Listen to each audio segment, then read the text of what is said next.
नमस्कार साथियों, स्वागत है आपका हमारे चैनल। आज की वीडियो में हम बात करेंगे ARO के बारे में। जैसे कि आप सभी को पता है कि 27 जुलाई को ARO का एग्ज़ाम है।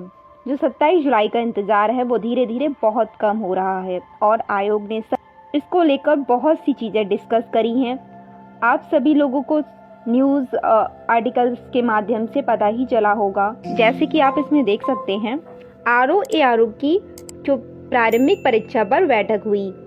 27 जुलाई को प्रस्तावित समीक्षा अधिकारी ARO और सहायक समीक्षा अधिकारी ARO की प्रारंभिक परीक्षा 2023 की तैयारियों को लेकर उत्तर प्रदेश लोक सेवा आयोग को मंगलवार को नोडल अधिकारियों की मीटिंग हुई, जिसमें 11 फरवरी 2024 को जो प्रारंभिक परीक्षा के दौरान पेपर लीक के कारण सरकार को परीक्षा निरस्त करनी पड़ी थी। इसी कारण सरकार ने एक उत्तर प्रदेश सार्वजनिक परीक्षा अनुचित साधनों का निवारण अध्यादेश 2024 लागू करना पड़ा था। पहले तो सरकार ने एक से अधिक दिन में परीक्षा कराने का निर्णय लिया था, लेकिन मानकीकरण के विरोध के बाद पहले PCS 2024 और फिर ARO 2023 की प्रारंभिक परीक्षा एक ही दिन में कराने का निर्णय ले लिया गया है।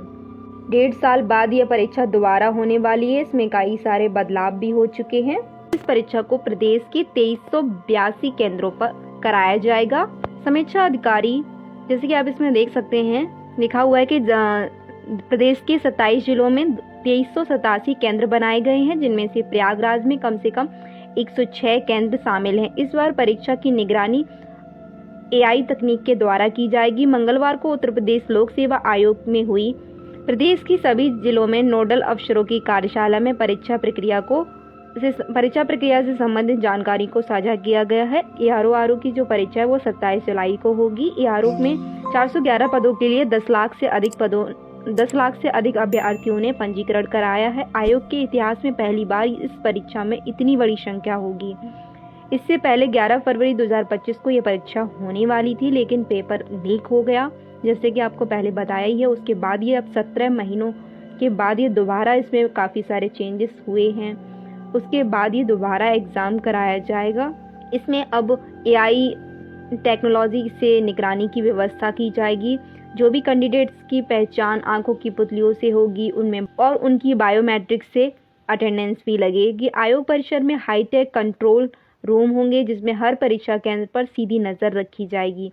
इस बार 2 सत्रों की जगह एक ही सत्र में परीक्षा आयोजित की जाएगी। जो भी नोडल ऑफिसर्स हैं, इन तमाम बिंदुओं पर जानकारी दी गई है। अब नोडल ऑफिसर अपने जिले के सेक्टर्स में स्टैटिक मजिस्ट्रेट, केंद्र व्यवस्थापक और कक्ष निरीक्षकों को परीक्षा प्रक्रिया के बारे में जानकारी देंगे। 17 जिले बड़े हैं, लेकिन कम हो गए हैं 5 केंद्र। इसका मतलब है कि ARO 2023 की पिछली प्रारंभिक परीक्षा में 58 जिलों में 2387 केंद्रों पर परीक्षा आयोजित की गई थी। इस बार भले ही 5 केंद्र कम हो गए हैं, लेकिन 17 जिले बढ़ गए हैं। दरअसल 11 फरवरी 2023 को हुई प्रारंभिक परीक्षा लीक होने के कारण जो सेंटर्स हैं उनकी नियमावली में काफ़ी स्ट्रिक्ट हो गए हैं। पहले निजी शिक्षण संस्थानों को भी केंद्र बनाया जाता था, लेकिन अब केवल एडेड व सरकारी स्कूल को ही परीक्षा केंद्र बनाया जाएगा। इसी वजह से आयोग को पर्याप्त संख्या में केंद्रों की व्यवस्था करने के लिए पर्याप्त सेंटर की व्यवस्था करने के लिए सभी डिस्ट्रिक्ट्स में एग्जाम सेंटर को बनाया है। जो कमीशन है वो एग्जाम सेंटर्स की निगरानी के लिए जिम्मेदारी एक एजेंसी को दी गई है। तय किया गया है कि परीक्षा कक्ष में और ये भी डिसाइड किया गया है कि एग्जाम हॉल में अगर किसी भी कैंडिडेट के पास कोई डिवाइस मिलती है तो उस कैंडिडेट के खिलाफ सख्त कार्रवाई की जाएगी और इसका जुर्माना एजेंसी को देना होगा। ये वीडियो उन सभी कैंडिडेट्स के लिए है जो ARO और ARO की परीक्षा 27 जुलाई को देने वाले हैं। पहले तो ये समझना होगा कि जैसे कि आपने जाना था कि पहले ARO की परीक्षा की जो प्री एग्ज़ाम है उसको लेकर कमीशन में जो मीटिंग हुई उसमें काफ़ी चीज़ों को लेकर डिस्कस भी किया गया।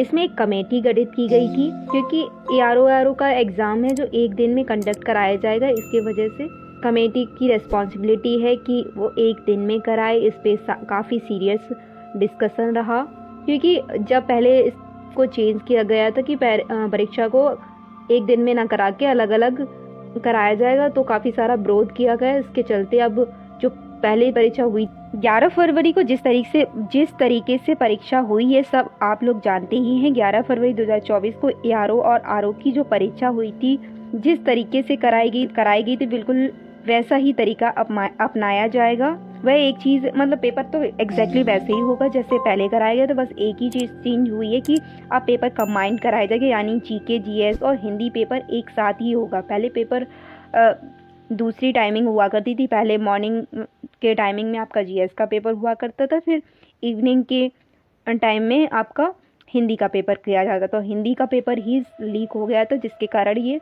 परीक्षा ही कैंसिल करनी पड़ी। फिर वापस डेट्स आई हैं, उसके बाद अभी यही डिसीजन लिया गया है कि पेपर को एक ही दिन एक ही टाइमिंग में ले लिया जाएगा। आरओ की परीक्षा में कोई परिवर्तन नहीं हुआ। सबसे पहले आप ये समझिए 27 जुलाई को आपका पेपर होने वाला है। यह परीक्षा आपकी 9:30 बजे से स्टार्ट हो जाएगी। सभी लोगों को ये याद रखना है कि ये फाइनल है मीटिंग, और इस फाइनल मीटिंग में जो 11 फरवरी की निरस्त हुई परीक्षाओं 11 फरवरी की जो परीक्षा निरस्त हुई थी उसके अहम बिंदुओं को लेकर डिस्कशन होगा, जिसके ऊपर काफ़ी सतर्कता के साथ इस पेपर को कराया जाएगा। तो इस एग्ज़ाम के लिए काफ़ी कम टाइम बचा हुआ है। एडमिट कार्ड आपका 23 जुलाई के समथिंग आ जाएगा, क्योंकि वैसे तो 10 दिन पहले आना चाहिए। 17 जुलाई के समथिंग आपको पता चल जाएगा किस शहर में आपका सेंटर होने वाला है, और 27 जुलाई से पहले कुछ टाइम पहले आपका एडमिट कार्ड भी आएगा, जिसके लिए आपको प्रिपरेशन करते रहना है। तो बस आज की वीडियो में बस इतना ही। मिलते हैं अगली वीडियो में एक लेटेस्ट अपडेट के साथ। तब तक के लिए जय हिंद, जय भारत।